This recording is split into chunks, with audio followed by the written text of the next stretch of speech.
All right, and we are back with the GSMC Wrestling Laureate podcast brought to you by the GSMC Sports Network. I'm your favorite wrestling fan here, Eric Rodriguez, every Monday through Friday, 8 p.m. Pacific Time, 11 p.m. Eastern Time. Sorry, not Monday through Friday, only on Mondays on the GSMC Wrestling Laureate podcast. So make sure you guys Superman punch that like and subscribe button to the show so you can get notifications when I go live. Also, get notifications when a new video is published. I do turn in some wrestling content during the week. Try to stick up for it, trying to be all I can be. Trying to be Mr. Man here. I'm just kidding. No, just the guy trying to make it in a country that's so damn, for a state, that's so damn expensive, man. Living in California, it's amazing. It is. You got the mountains, you got the, when it snows, you got the snow, you have the lakes, the ocean, the theme parks, the shopping, the entertainment, the sports. Like, you pay for it, but it is what it is. I gotta stop complaining about it and just be happy. Don't worry, be happy. Make sure you guys hit up that tips and donations link. Make sure you guys feel comments. Make sure you guys feel comfortable to comment. Definitely 1,010%. So yeah, all right, we're gonna talk about some NXT Vengeance Day. Obviously, we're going to be in Washington D.C. at the Care First Arena. Sorry, excuse me. This is going to be I feel like this is going to be one of the better PLEs in NXT this year. A lot of star-studded matches. I mentioned it before. We have a pretty stacked card. We're going to start off. We have Ethan Page taking on Javon Evans. I believe this is a non-sanctioned match because, Ava doesn't want to be liable toward what happens to Javon Evans. This is a great match. This is a great match for Evans. It's a great match for Ethan Page. Ultimately, I feel like if I had to make a prediction, I would put Evans over Ethan Page. I thought Ethan Page during the portal was going to find himself on Raw or SmackDown, but maybe they're kind of saving something for it. It'd be interesting to kind of see him. He's already had his chance at the Don. He's had his chance at Trick Williams, and I don't think he would ever come back to fight Oba.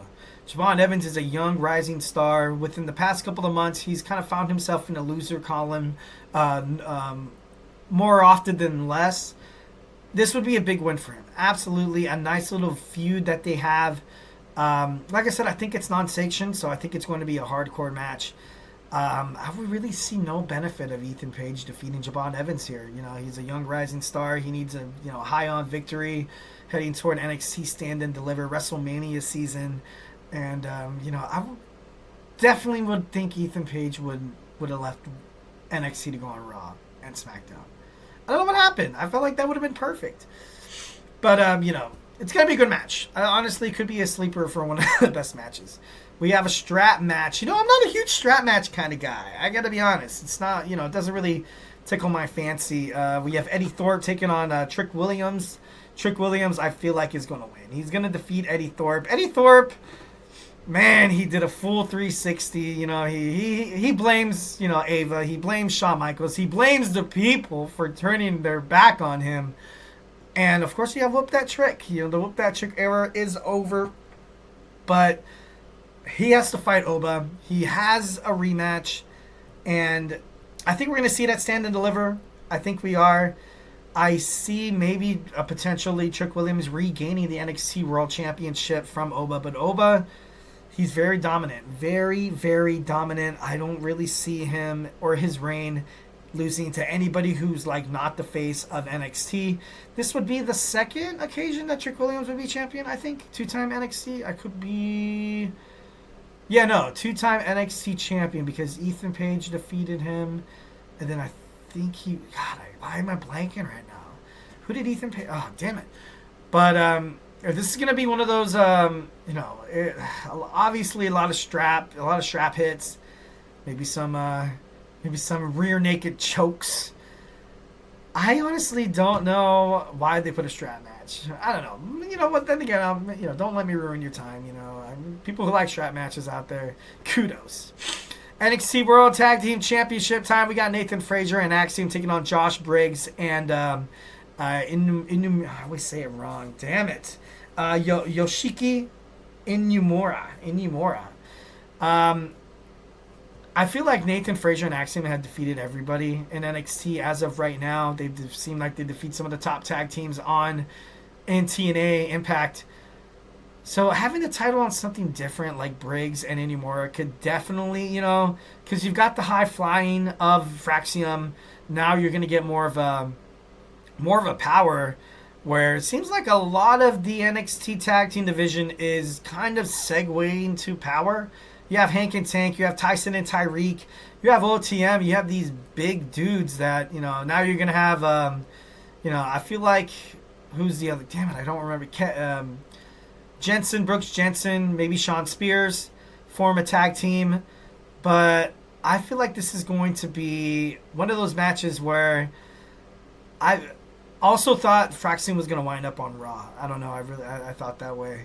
But Briggs, Inamura, they would be great face for a tag team division. They would be great. But every single time I feel like Fraxiom is going to lose those titles, then they end up shocking the world and, staying tag team champions. So it should be interesting to kind of find out what happens in this match. But, I'm going to stick with Fraxiom. They're exciting as hell to watch. But I just don't see that they, anybody else that would step up to the plate and challenge them. Maybe another crossover, maybe a team from Raw, maybe another team from TNA might, try to cement their name or cement their legacy inside it. You recently saw JDC come along, across that forbidden door, or that crossover between TNA and NXT. Maybe the system come over. Perhaps maybe that would be their next challengers.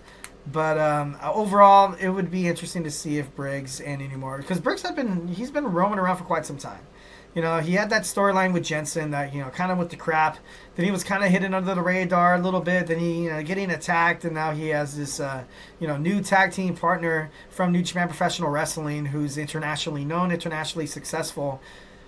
It wouldn't shock me if they win the tag team titles. Right now I'm kind of, I'm 55% Fraxiom winning. But, I think Briggs and Inamura have a chance. Next, we have a match that I ultimately feel like this match has kind of already been won by Stephanie Vaquer. But, in terms of the Fatal Influence, I feel like to kind of keep that stable, relevant, and dominant in the women's division. Because when Vaquer has that NXT North American Women's Championship, I don't think she's going to, I don't think they're going to take it off her. I really honestly don't. Could they be building up something like Stephanie Vaquer and Gulia one-on-one at Stand and Deliver? Because whenever they're inside the ring together, none of them, they don't really fight each other. So, and then the fans are begging for it. The fans are literally like, they want these girls to go at it. Two international stars to main stage the headline that is NXT Stand and Deliver during WrestleMania weekend.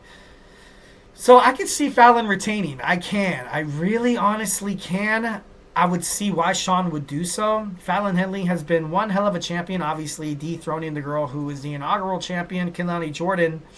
So, and I've read online comments saying that, she's the best transitional champion probably that could have held the title on the NXT roster.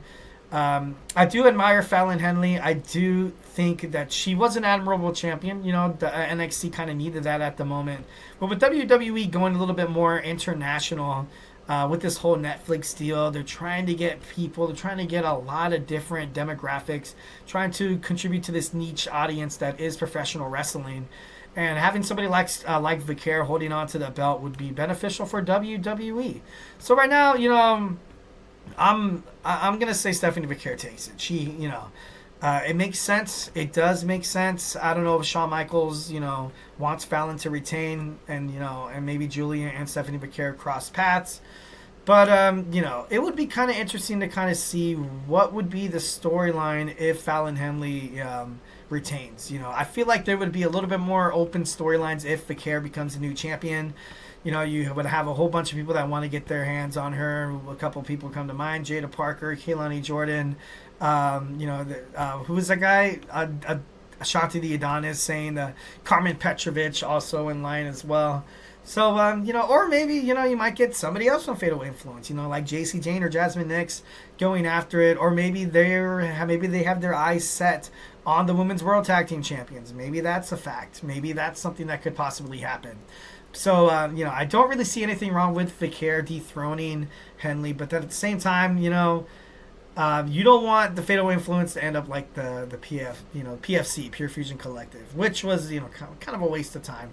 But I don't know, it should be interesting. We have a triple threat. We have a fatal four-way match. Sorry, I apologize for the inconvenience. We have a fatal four-way match between Gulia, Roxanne Perez, Cora Jade, and Bayley. I liked it when it was a triple threat match. I got to be honest. With the addition of Cora Jade, she's been on a roll. She defeated Bayley on NXT in a one-on-one singles bout. She defeated Xia Brookside, TNA Impact last night.